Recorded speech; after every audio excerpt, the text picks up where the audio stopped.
My supervisor left a gift box on my desk. My manager saw it and whispered, "Don't open that." I asked, "Why? Can't you see?" He said. I looked closer and froze. I didn't open it. 10 minutes later, the CEO was in my office. It was Employee Appreciation Day at TechCore Industries. You know the drill: stale donuts, motivational posters, HR rolling around with branded water bottles. I just finished an early morning call when I noticed something weird on my desk. A sleek black box. Not like the cheap gift bags everyone else got. No company logo, no bow, just sitting there like it was waiting for me. That's when my manager, Jake, walked past. He literally froze mid-step, staring at the box like it might explode. "Don't open that," he whispered. "What? Why?" He wouldn't look at me, just mumbled, "Can't you see?" and hurried away. My stomach dropped. Something was very wrong. I looked closer at the box. Underneath, barely visible, was a label with my full name, my employee ID, and a timestamp, 2:03 a.m. Here's the thing. 3 weeks earlier, I'd noticed someone had been accessing my employee files at 2 a.m. multiple times. I'm a software engineer, so I'd built a simple monitoring tool that logged any unauthorized changes to my records, just a little insurance policy. And those middle-of-the-night edits kept happening. My performance reviews from years ago were being modified. My benefits information was changed, then changed back. Files I'd never seen before were being created with my digital signature, except I never signed them. Someone was building a fake paper trail, and I had a pretty good idea why.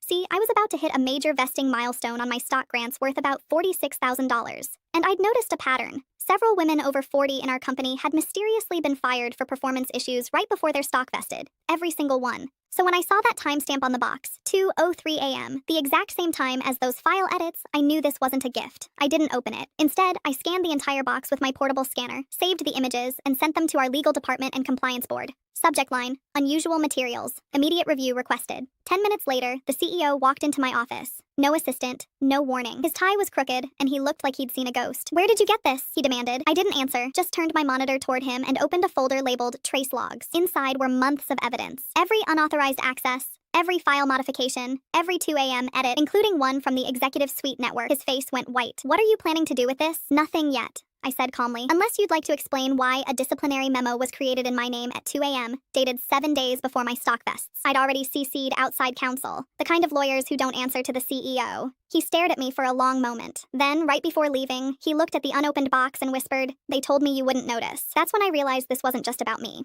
It was about everyone they thought wouldn't fight back. Within a week, an external audit team arrived. The HR director vanished, literally deleted her entire online presence. The chief compliance officer resigned for personal reasons. Turns out they'd been using old software loopholes to forge documents and frame high-earning employees right before their stock vested. Saved the company over $1.4 million in payouts. All women, all over 40. I was supposed to be next. The interim CEO called to offer me a promotion. I declined. Instead, I started my own compliance consulting firm right across the street from TechCore. My first major client, TechCore Industries, 6-figure contract, first quarter paid up front. They tried to bury me in silence.